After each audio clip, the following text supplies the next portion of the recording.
365 대화를 위한 성경 통독 시간입니다. 9월 15일 258일차입니다. 오늘 읽으실 말씀은 에스겔 37에서 39장이고 묵상하실 본문은 에스겔 37장 1에서 6절입니다. 말씀의 개요입니다. 에스겔 37장 1에서 10절도 1장과 마찬가지로 에스겔이 경험한 환상 체험입니다. 1에서 2절은 뼈가 가득한 골짜기에서 여호와께서 에스겔을 지나가게 하신 것. 또 3에서 6절은 그 뼈들에게 생기가 들어가게 해서 살아나게 되리라는 하나님의 말씀을 대언하라는 것입니다. 7에서 10절은 그 명령에 따라서 대언했을 때 뼈들이 서로 연결되고 생기에게 또 대언해서 죽음을 당한 자에게 불어서 살아나게 해서 큰 군대가 되게 하는 내용입니다. 11에서 14절은 이 환상에 대한 해석이죠. 뼈들은 이스라엘 온 족속이고 그들에게 이스라엘 땅으로 들어가게 하고 영을 두어 살아나게 하고 고국 땅으로 인도하는 예언입니다. 15에서 27절은 막대기 2개에 유다와 이스라엘 이름을 써서 합하게 하는 행위 예언이고 24, 28절은 하나된 나라에 한 목자 다윗이 영원한 왕이 되고 영원한 화평 언약을 세우고 주의 성소가 영원히 그 가운데에 있으리라는 예언입니다. 38에서 39장은 종말에 있을 예언으로 택한 백성의 대적인 곡의 침략과 그리고 멸망 그리고 이스라엘의 영원한 회복에 대한 약속입니다. 38장 1에서 6절은 마곡의 왕 곡에 대한 심판 서론, 7에서 9절은 회복된 이스라엘의 곡이 많은 백성을 거느리고 오게 되리라는 예언이고 10에서 13절은 곡이 악한 꾀로 이스라엘을 노략하려는 시도를 한다는 것 14에서 16절은 여호와께서 곡이 북쪽 끝에서 많은 백성과 군대를 몰고 이스라엘을 치러 온다는 예언입니다. 13에서 23절은 이 곡이 이스라엘을 치러 올 때 큰 지진이 이스라엘에 일어나 모두가 떨고 전쟁과 전염병과 피로 심판하여 여러 나라의 눈에 여호와의 위대함과 거룩함을 나타나게 되어 알게 되리라는 말씀입니다. 39장 1에서 7절은 로스, 메색, 두발 왕 곡을 이스라엘 산에 이끌어 엎드러지게 하고 마곡과 그 나라에 불을 내려 심판하여 다시는 여호와의 거룩한 이름을 더럽히지 않게 하리라는 예언이고 8에서 10절은 이스라엘 사람들이 그들의 무기를 7년 동안 태우고 약탈한다는 것입니다. 11에서 16절은 곡과 그 무리들이 7개월 동안 하몬곡 골짜기에 매장해서 정결하게 하리라는 예언이고 17에서 20절은 각종 새와 짐승들을 불러서 세상 왕들의 살과 피를 마시게 하리라는 말씀입니다. 21에서 24절은 여호와의 여러 민족 심판 이후 이스라엘이 자기의 하나님을 알게 되고 여러 민족은 이스라엘 족속이 그들의 죄악으로 포로된 것을 알게 되리라는 말씀. 25에서 29절은 여호와께서 이스라엘 온 족속에게 사랑을 베풀어 만민 중에서 돌아오게 할 때 그들이 뉘우치고 그들의 죄를 뉘우치고 여호와께서 자기들의 하나님인 줄을 알게 되리라는 말씀입니다. 이제 예수 그리스도를 닮아가고자 하는 우리의 목표를 향한 여행을 위해서 질문하고 대답하는 시간을 갖습니다. 첫 번째 37장 11절 또 내게 이르시되 인자야 이 뼈들은 이스라엘 온 족속이라 그들이 이르기를 우리의 뼈들이 말랐고 우리의 소망이 없어졌으니 우리는 다 멸절되었다 하느니라. 자, 37장 1에서 10절은 하나님의 권능으로 마른 뼈들이 소생하는 환상을 본 것이고 11에서 14절은 이 환상의 의미에 대한 해석입니다. 뼈는 무엇을 의미하고 또 뼈가 마른 것은 무엇을 의미할까요?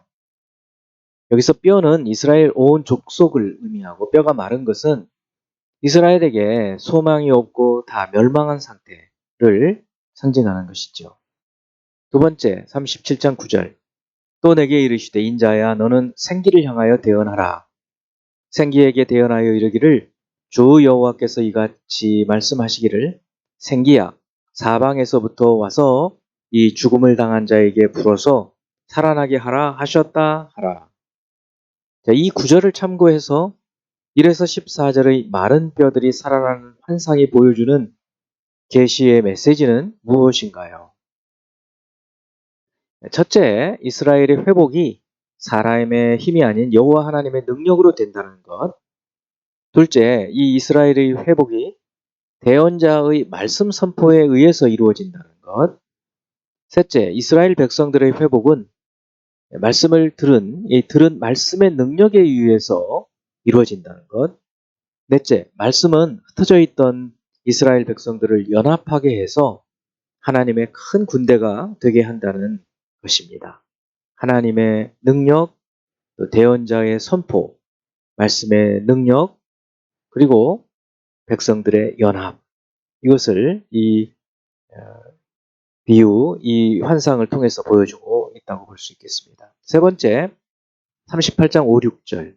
그들과 함께한 방패와 투구를 갖춘 바사와 구스와 붓과 고멜과 그 모든 떼와 북쪽 끝의 두갈마 족속과 그 모든 때 곧 많은 백성의 무리를 너와 함께 끌어내리라.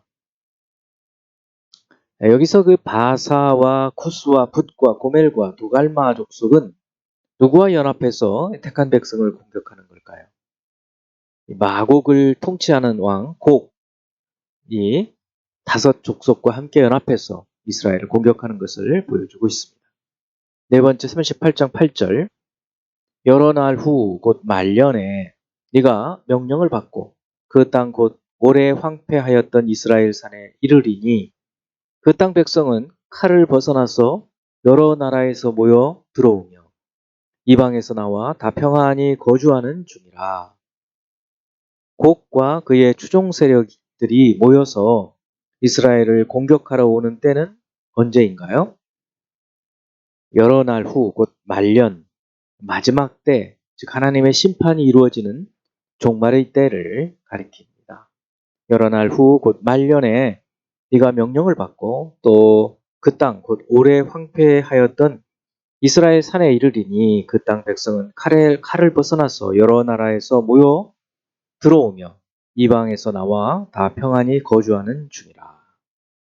다섯 번째, 39장 1에서 4절을 볼 때 곡의 침략에서 이스라엘이 어떻게 승리하게 될까요? 여호와 하나님께서 그분의 권능으로 대적들을 무력하게 만들어서 승리하게 하시는 것을 볼 수 있습니다. 그러므로 우리의 승리는 바로 우리 하나님께 있음을 생각하고 하나님을 더 신뢰하고 의지하는 저희들이 되어야 할 줄로 믿습니다. 이제 한 구절의 말씀을 묵상하여 교훈으로 삼고 기도하는 시간을 갖습니다. 37장 27, 28절. 내 처소가 그들 가운데 있을 것이며 나는 그들의 하나님이 되고 그들은 내 백성이 되리라. 내 성소가 영원토록 그들 가운데 있으리니 내가 이스라엘을 거룩하게 하는 여호와인 줄을 열국이 알리라 하셨다 하라. 여기서 내 처소, 성소는 실제로 성전을 의미하기도 하지만 이제 성전으로 오신 예수 그리스도 또한 예수께서 구속하신 후에 보내신 성령을 의미해서 성령께서 우리 가운데 함께 하심으로 이제 하나님께서 백성 삼으시고 또 하나님의 성소 성전이 우리 가운데 육체 가운데 교회 가운데 함께 하신다는 것을 보여주고 있습니다. 기도하겠습니다. 하나님 아버지, 성전과 함께 하셨던 하나님께서 성전을 무너뜨리시고 이제 육신이 성전이 되어서 오신 예수 그리스도를 통해서 바로 이 땅에 하나님이 함께 하신 것을 보여주시고 그 하나님께서 어떤 분이신지를 확실히 보여주신 이후에 죄사함의 이 사역을 대속 사역을 마치신 후 하나님과 성자 예수 그리스도께서 보내신 성령을 각 성도들에게 보내심으로 저희들을 성전 삼으시고 함께 하시는 것을 감사드립니다. 성전을 삼으신 성령께서 바로 저희 가운데 함께 하심을 늘 기억하고 성령의 충만함과 성령의 인도하심을 받아 사는 저희가 되게 하여 주옵소서. 예수 그리스도 이름으로 기도합니다. 아멘.